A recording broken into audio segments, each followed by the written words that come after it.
বান্দা যুবক, তার ঘরের মধ্যে কয়েকটা ভাই রয়েছে, 3 ভাই রয়েছে, মেয়ে রয়েছে, তখন ওই বান্দা, একটা বান্দা তারা তার মাকে, বাবা নাই, মাকে তারা অত্যাচার করে, মাকে তারা খাবার দেয় না, মাকে খাবার দেয় না। এক বান্দা বলতেছে, তুমি তোমার মা কেন খেদমত করো না, তোমরা তোমার মাকে কেন তোমরা অবহেলা করো? তুমি কি জানো তোমার স্ত্রী চাইতো তোমার মা তোমাকে বেশি ভালোবাসে? তখন ওই বান্দা বলতেছে, না না, আমার স্ত্রী আমাকে বেশি ভালোবাসে। তখন ওই হুজুর বলতেছে, আচ্ছা তোমার একটা পরীক্ষা হবে, ওই পরীক্ষা দেখবা তুমি তোমার মা অথবা তোমার স্ত্রী তোমাকে কে বেশি ভালোবাসে, না তোমার সন্তানরা তোমাকে বেশি ভালোবাসে। তখন বলতেছে, কি এমন একটি কাজ? তখন বলতেছে, তোমার কাজটি সিম্পল, তোমার পায়ে আমি 2টা ফুটা ধরে দেবো, বলবো এখানে হাতে কামড় দিয়েছে, এখানে হাতে কামড় দিয়েছে, আমি আসবো, যে ওজা আসবে তাকে শিখিয়ে দেওয়া হবে। আপনি বলবেন, এই মানুষটাকে বাঁচাইতে হইলে একজন মানুষের জীবন দিতে হবে। আপনি শুধু, আমি ওজাকে এই কথাটা বলে দেব, তুমি শুধু একটু মারা যাওয়ার ঢং করবা। তখন ওই ব্যক্তি বলতেছে, আচ্ছা ঠিক আছে, তখন ওই ব্যক্তি পায়ের মধ্যে 2টা ফুটা করো, মানুষের কাছে জানাজানি হয়ে গেল এই বান্দাকে সাপে কামড় দিয়েছে। ওই হুজুর কি করলো, একটা সাপুরিকে আনলো, ডাকিয়া আনিয়ে বলতেছে, সাপুরি বলতেছে, তাকে তো শিখে দেওয়া গেলিকার যে এই বান্দাকে বাঁচাইতে হলে একজন মানুষের জান কুরবান করতে হবে। তখন সাপুরি তার স্ত্রীকে প্রথম বলল, আপনার যেহেতু স্বামী, আপনি তার সাথে ঘর সংসার করেন, আপনার স্ত্রীকে বাঁচাইতে হলে একটা জান দেওয়া প্রয়োজন, আপনি আপনার স্বামীর জন্য আপনার জানটা কোরবানি করে দেন। স্ত্রী বলতেছে, না না, আমি পারবো না, আমি পারবো না। আপনি আমার সন্তানকে বলেন। সন্তানকে বলল, তোমার বাবা তোমার জন্য অনেক কিছু করেছে, তুমি তোমার বাবার জন্য আজকে কোরবান হয়ে যাও। তখন ওই সন্তান বলতেছে, না না, আমি আমার বাবার জন্য কোরবান হতে পারবো না, আমার বয়স এখন যুবক বয়স, আমার আরো অনেক দিন বাঁচা প্রয়োজন, আমি অনেক দিন বাঁচিয়া আমি আরো অনেক কিছু করব, আমি জীবন দিতে পারবো না। এরকম করে জবাব যত মানুষ রয়েছে সবাইকে বললো, কেউ রাজি হইবে না, কেউ রাজি হইবে না। তখন ওই সাগর বলতেছে, যদি আপনারা এই বান্দাকে বাঁচাইতে হয় একজন ব্যক্তি লাগবে, এই ব্যক্তি আপনি খোঁজ করেন। এবং এই অবস্থায় অনেকক্ষণ পরে তার মনে পড়লো তার একজন মা আছে, বৃদ্ধ মা আছে। ওই মা তখন জানতো না তার সন্তানকে সাপে কামড় দিয়েছে, অথবা এরকম যে কাহিনী চলতেছে মা জানতো না। তখন ওই সাগর কি করলো, মায়ের কাছে গেল, মায়ের কাছে যা বলতেছে, আপনার সন্তানকে সাপে কামড় দিয়েছে, আপনার সন্তানকে বাঁচাইতে হলে একটা জান প্রয়োজন। ওই ব্যক্তি যে জান, ওই সাপের বিষটা তিনি তার নিজের মধ্যে নেবে, তাহলে সন্তান বাঁচবে। মা হাও মাও করে কান্না আর কান্দে কান্দে বলতেছে, আমার জান কুরবান, আমার জান আমার সন্তানের জন্য, আমি আমার সন্তানকে বাঁচাইতে চাই, আপনি আমাকে নিয়ে যান আমার সন্তানের কাছে। এইটা তো একটা চক্রান্ত, এইটা হলো সন্তানকে বিষ দেওয়ার জন্য যে তোমার মা তোমাকে কিরকম ভালোবাসে, তোমার সন্তান তোমাকে কিরকম ভালোবাসে, তোমার স্ত্রী তোমাকে কেমন ভালোবাসে, বিষ দেওয়ার জন্য সাগর এই কাহিনীটা করলো। ওই মা কি করলো, বৃদ্ধ মাকে নিয়ে আসলো, আসিয়া বৃদ্ধ মা ওই পায়ে একটা চুমো দিল।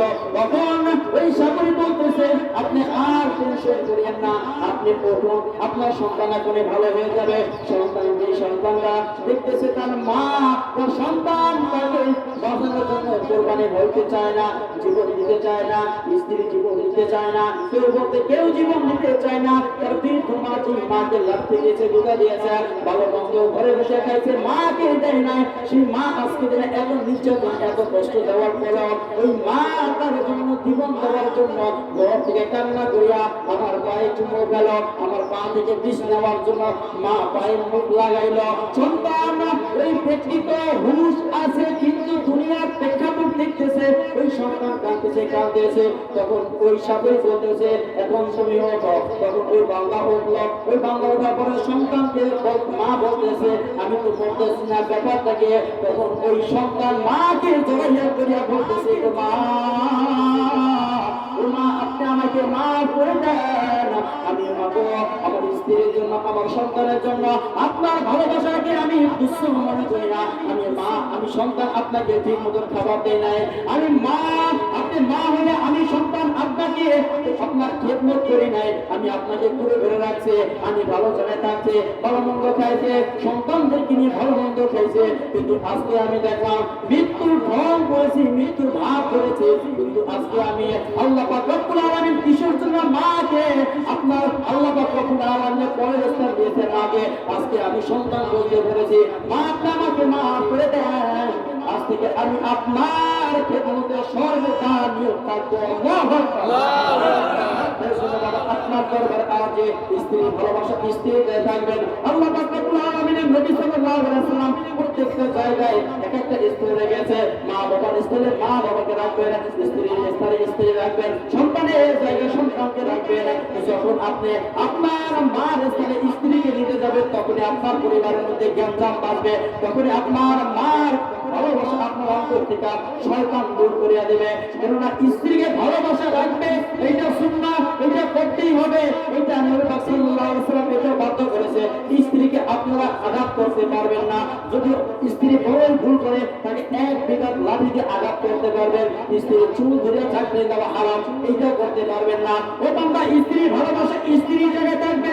সন্তান আপনার সন্তান, এই সন্তানকে ভালোবাসার কারণে আপনার বাবাকে আপনি তুচ্ছ মনে করেন, সন্তানকে ভালোবাসেন। আপনি যখন আপনার সন্তানকে মজা কিনিয়ে দেন, আপনি যখন ছোট ছিলেন আপনার বাবা বলেছিল আপনাকে কিনে দিয়েছে।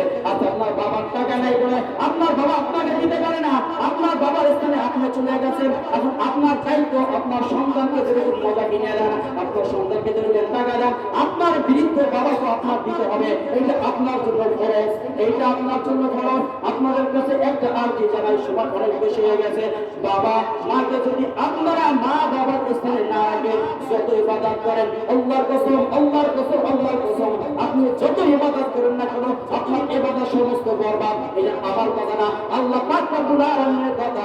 এটা আল্লাহ পাক রব্বুল আলামিন আল্লাহ রাসূলের পরে নিশ্চয় মা বাবাকে রেখেছেন, স্ত্রীকে কিন্তু রাখে নাই, সন্তানকে কিন্তু রাখে নাই, রাখছে একমাত্র তার মা বাবাকে। তাই জন্য বাবা সবার কাছে একটা আছে, মা বাবার খেদমত থাকেন, স্ত্রী ভালোবাসা আসে যাবে। স্ত্রী এবং মার যদি ঝগড়া হয় আপনি তাদেরকে সুন্দরভাবে বুঝিয়ে তাদেরকে ঠিক করে দেবেন। কিন্তু স্ত্রীর উপরে রাগ হবেন না, মার উপরে রাগ হবেন না, তাহলে মাঝখানে শয়তান আপনার মধ্যে ওয়াসওয়াসা করে দুর্নজনের মধ্যে একটা এমন বিশৃঙ্খলা সৃষ্টি করবে যে আপনার সংসারটা নষ্ট হয়ে যাবে। সেই জন্য আপনার মনকে স্থির করে যদিও ঝগড়া বাজে, এটা সুন্দরভাবে ঠিক করে মা বাবার স্থানে মা বাবাকে রাখবেন এবং আপনার স্ত্রীর স্থানকে স্থির রাখবেন। আল্লাহ আপনাকে আমাকে সবাইকে মা বাবার খেদমত করার তৌফিক দান করে। সকলে জোরে সরে বলেন আমিন।